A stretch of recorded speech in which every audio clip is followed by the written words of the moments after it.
Well action മൂവിയാണ്. അയ്യോ എന്ന് തേക്കൊറിക്കാം. ഈ 72-ാം വയസ്സിൽ പുള്ളിയുടെ ഐഡി നമ്മൾ ഡീസൽ തുള്ളിപ്പോയി എന്ന് പറയാനാ. 74 ആറാട്ട് വേറെന്ത് പറയാനാ. ഈശ്വരത്തിന് ശേഷം ഒരു മാസോടെ ഇതാണല്ലോ. അപ്പൊ നല്ലൊരു ഇതാണ്. ഫൈറ്റൊക്കെയാണ് നമുക്ക് ഒറ്റയ്ക്ക് ഇറങ്ങണം. ഇതിൽ കട്ടിയുള്ള ഫൈറ്റൊക്കെയാണ്. പക്ഷേ പുള്ളി മാക്സിമം ഈ ഏജിൽ അതൊക്കെ ചെയ്ത് വെച്ചിട്ടുണ്ട്. അപ്പോൾ നമുക്കത് കാണാൻ പറ്റും. നല്ലോണം തീർന്ന്. പിന്നെ വൈശാഖിന്റെ ഡയറക്ഷൻ എല്ലാം അടിപൊളിയാണ്. മേക്കിംഗ് എല്ലാം പറ്റിയാണ്. പിന്നെ നമ്മുടെ രക്ഷിച്ചേക്ക് പുള്ളി നല്ലൊരു വില്ലൻ റോളാണ് ചെയ്തേക്കുന്നത്. പടം ഒരു 1.5 പടം. വിചാരിച്ച പോലെയല്ല, വിചാരിച്ചതിലും ഉപരിയായിട്ട് ഇത്ര നല്ല ത്രില്ലിൽ ഞങ്ങൾ കൂടെ ചാടാൻ പാകത്തിനായിരുന്നു. അല്ല ഇത്ര പ്രതീക്ഷിച്ചായിരുന്നോ? ഇല്ല ഇടിയാന്ന് പറഞ്ഞു, പക്ഷെ ഇത്രയും പ്രതീക്ഷിച്ചില്ല.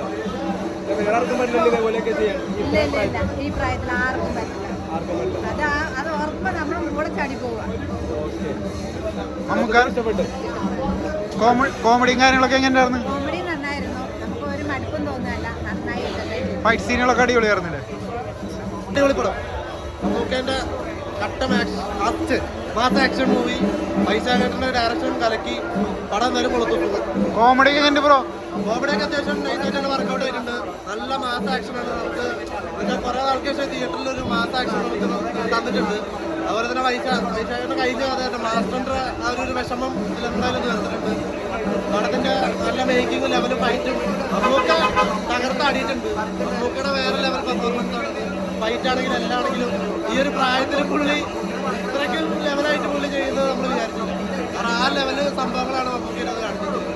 പടം ഇഷ്ടമായോ? കോമഡി കാര്യങ്ങളൊക്കെ എങ്ങനെയുണ്ട്? തകർത്തടിച്ചു. മമ്മൂട്ടിയുടെ ഇതുവരെയുള്ള ചിത്രങ്ങളിലെ ഏറ്റവും സൂപ്പർ കഥാപാത്രം.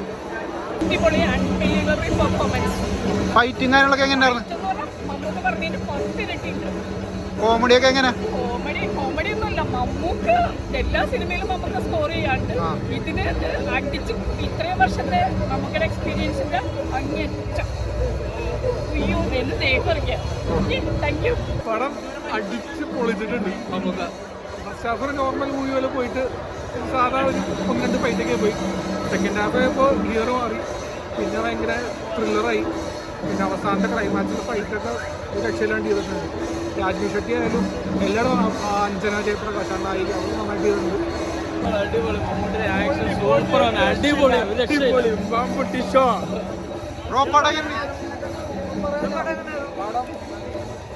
അടിപൊളി. ചേട്ടാ പടം എങ്ങനെയായിരുന്നു?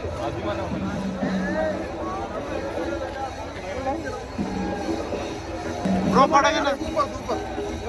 മോനെ മമ്മൂക്കയുടെ ലാസ്റ്റത്തെ ക്ലൈമാക്സ് അപ്പൊ 5 ഇടിയൊക്കെ കാണാം. ഒന്നും പറയല. ഫസ്റ്റ് ഹാഫിനേക്കാളും എനിക്ക് ബേസിക്കലി ഇഷ്ടപ്പെട്ട സെക്കൻഡ് ഹാഫ്. സെക്കൻഡ് ഹാഫ് ഭയങ്കര ഇൻട്രസ്റ്റ് ആണ്. പക്ക ഇൻട്രസ്റ്റിംഗ് ആണ്. കോമഡി കാര്യങ്ങളൊക്കെ എങ്ങനെയായിരുന്നു? കോമഡി ഒന്നും മമ്മൂക്ക പറഞ്ഞൊരു സമയമില്ല. കോമഡി ഒന്നും പക്ക ആക്ഷനിലൊക്കെ ഫൈറ്റ് സീനുകളൊക്കെ ഫൈറ്റൊക്കെ പറഞ്ഞ പഞ്ച് ഫൈറ്റ് എന്ന് പറഞ്ഞാൽ മുട്ടൻ ഫൈറ്റാണ്. ഒന്നും പറയല. ലാസ്റ്റൊക്കെ നമ്മളെ വെറുതെ ഇരിക്കപ്പെടുത്തില്ലാത്ത ഫൈറ്റാണ്. എന്താ ഇടി. ഈ 72-ാം വയസ്സിൽ പുള്ളിയുടെ ഇടി നമ്മൾ ഡീസൽ തുള്ളിപ്പോയി. തിയേറ്റർ കുലുങ്ങും. അതേപോലെ നല്ല ഫൈറ്റ് അടിപൊളി. എന്ന് പറയാനാ. 74 ആറാട്ട് വേറെന്ത് പറയാനാ. കിട്ടില്ല. പടം എങ്ങനെയായിരുന്നു? സൂപ്പർ. കോമഡി ഫൈറ്റ് സീനുകളൊക്കെ എങ്ങനെയായിരുന്നു? എല്ലാം അടിപൊളിയായിട്ടുണ്ട്. നല്ല വെൽ ആക്ഷൻ മൂവിയാണ്.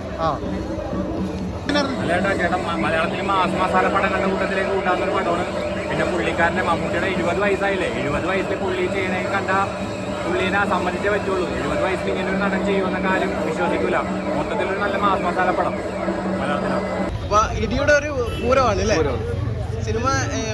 അല്ലാതെ കോമഡി അങ്ങനെയുള്ള കോമഡി ഉണ്ട്, അത്യാവശ്യം സ്റ്റോറി ഉണ്ട്, അത്യാവശ്യം നമുക്ക് കണ്ടിരിക്കാൻ തോന്നും. വൈശാഖിന്റെ ഒരു വലിയൊരു തിരിച്ചുവരവ് തന്നെയല്ലേ? തീർച്ചയായിട്ടും മമ്മൂട്ടിനെ ഇഷ്ടമുള്ള ആൾക്കാർ എന്തായാലും ഈ പടം കണ്ടിരിക്കും. മലയാളത്തിൽ ആദ്യമായിട്ട് 60ഓളം രാജ്യങ്ങളിലാണ് റിലീസ്. 60 മേലെ 60-70 ഇടക്കാണ്.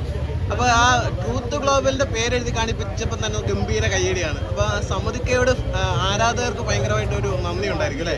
അത്രയും രാജ്യങ്ങളിൽ നമ്മൾ കേട്ടിട്ടില്ലാത്ത രാജ്യങ്ങളിൽ വരെ അറിയാൻ പാടില്ലാത്ത രാജ്യങ്ങൾ വരെ റിലീസിംഗ് ആണ്. അപ്പൊ ഇനി ഈ മഴയൊക്കെ ഒന്ന് മാറി കാണാനിരിക്കുന്നവരോട് എന്താ പറയാനുള്ളത്? മഴയൊന്നും വെയിലൊന്നും ഇല്ല, എപ്പോഴും കാണാൻ പറ്റിയ ഒരു ഫിലിം തന്നെയാണ്.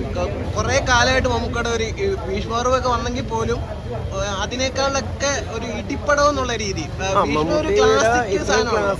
ഒരു സ്റ്റാൻഡേർഡായിട്ടുള്ള ഒരു ആക്ഷൻ പടം ഇങ്ങനെ വന്നിട്ടില്ലെന്ന് തന്നെ പറയാം. ഇത്ര ആക്ഷൻ ഈ പ്രായത്തിൽ ഒരിക്കലും പറ്റൂല പുള്ളിക്ക് എന്നുള്ള രീതിയിൽ. പക്ഷെ അതെല്ലാം തിരുത്തിയാണ് ഈ ആക്ഷനൊക്കെ നടന്നത്. അതിൻ്റെതായ പ്രാധാന്യം ഉണ്ടല്ലോ വില്ലന്മാർക്ക് എല്ലാവർക്കും എല്ലാവർക്കും ഒരു പ്രത്യേക ഇത് കൊടുത്തിട്ടുണ്ടാവും.